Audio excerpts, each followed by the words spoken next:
amazing viewers and subscribers, and welcome to a fantastic review for today. Of course, I'm going to be reviewing the third installment of Torchwood, aka Children of the Earth. Now, I absolutely loved revisiting this yesterday. So I spent all day yesterday watching from day 1 to day 5, and to actually watch all 5 days in one sitting is absolutely fantastic to do.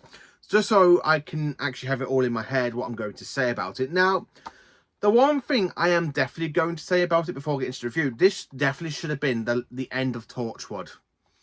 I honestly do not care for this mess by Russell T Davies, aka Torchwood Miracle Day.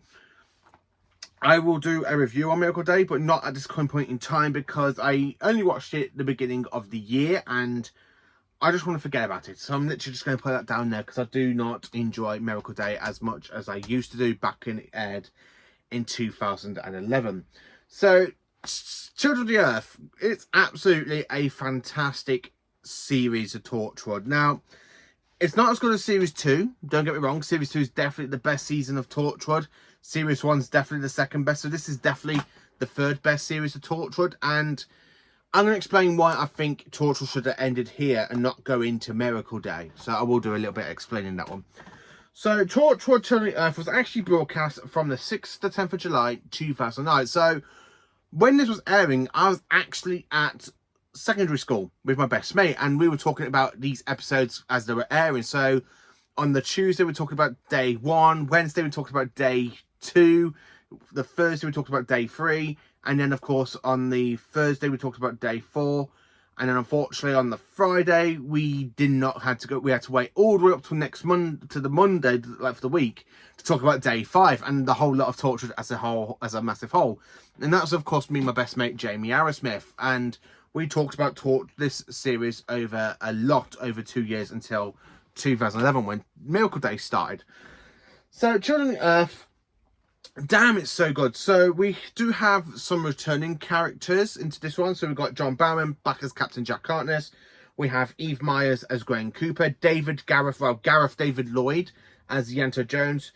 Kiri Owen as Reese Williams. And Tom Price as Andy Davidson. Now, they are basically the 4 that have appeared in Series 1 and 2 of Torchwood, but without having Tosh and Owen into it, because they did die in the previous series. We do have some other great guest stars in this one. So we've got Peter Capaldi as John Frobisher. We do have Crush Combo as Lewis Habiba. Susan Brown as Bridget Spears. Paul Coldplay as Clem. Rick McCann as Rupesh Patanjali.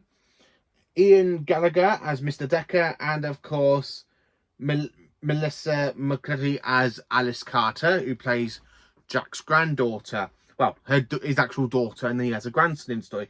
And the one thing I'd say about this one, Nicholas Briggs makes a cameo. So Nicholas Briggs does like the voice for the Daleks and the Salmon, as well as writing for Big Finish, and he makes a cameo in the series of Torchwood.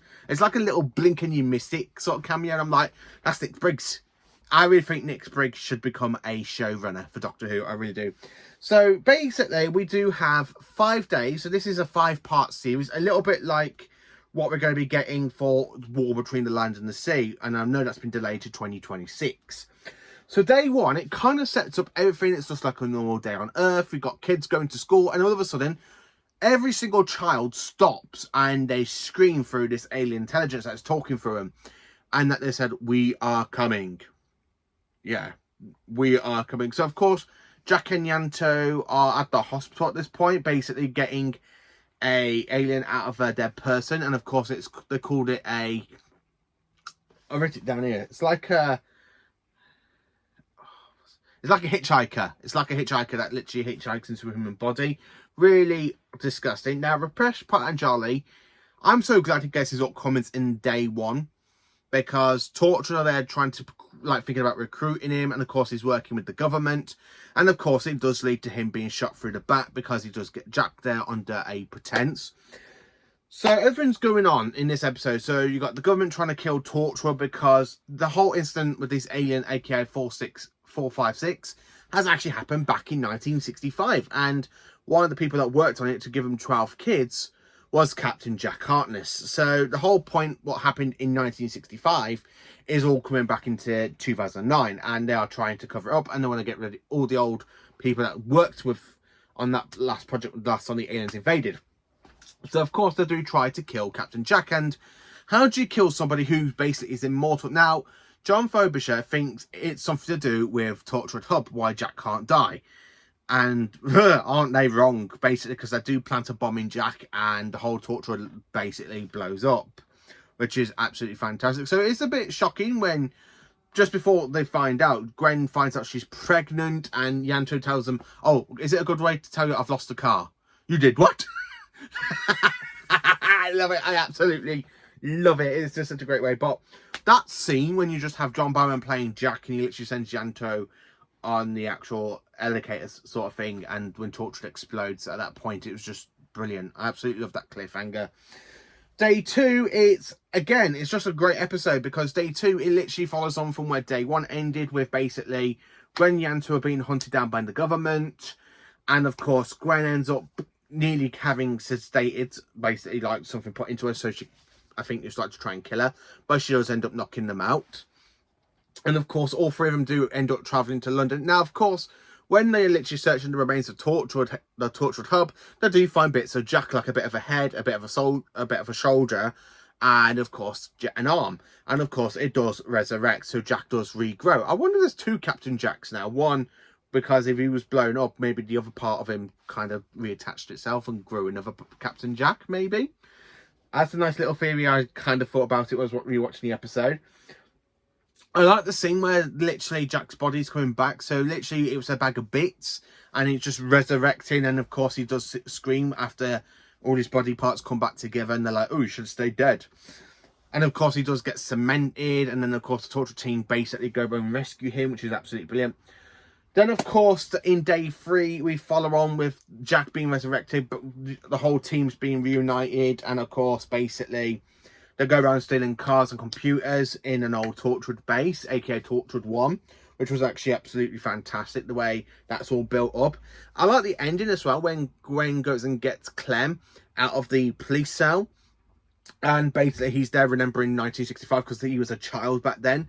And of course he remembers Jack. So when Jack walks out, he kind of has a little hissy fit. And that's really how episode 3 ends. And then you get to episode 4, you kind of have the resurrection, like why Glen's remembering Jack, and Jack of course tells everyone what he did and how he got rid of them the last time, and they find out what they did to the kids back in 1965, because some of them were still alive and attached to like an umbilical cord, so you just see them like that. The alien creatures themselves are pretty good. I think they are like I really think they use reuse like sound effects like they did for the Nesting Consciousness back in series 1 with Christopher Eccleston.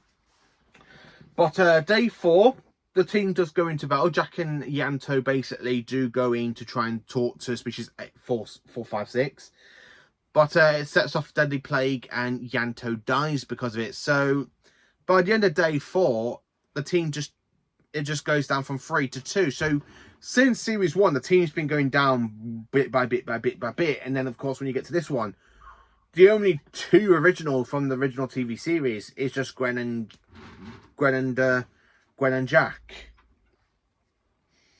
And then of course in day 5, Gwen and Jack do go their separate ways. They do get split up, where Gwen and Reese goes to help Yanto's family to try and get all those kids safe. The hub, and of course the kids, and Jack actually has to use his grandchild to defeat species 456. But at the end, because Jack's daughter kind of blames him, she ends up dying. So Jack ends up leaving the planet to go. So that's basically it about Torchwood. A little bit of the plot and stuff. This series is absolutely fantastic. I did enjoy it. So my ranking and rating of this series, it's definitely a 10 out of 10 series. It is absolutely fantastic, and it's an A+++++. And personally, I think it should have ended with Jack leaving Earth and going out to the galaxy, instead of Jack coming back somehow and going into Miracle Day. Yeah, I'm not too keen on Miracle Day. But yeah, this is absolutely fantastic. It was a perfect end for Torchwood. I really think this should have been the end. Miracle Day shouldn't have happened, in my retrospective opinion, and it's just really great. So let me know in the comments, what do you think of Torchwood, Children of the Earth? Is it one of your favourites? Let me know. Please do like, subscribe, and share. And join me for awesome Doctor Who content.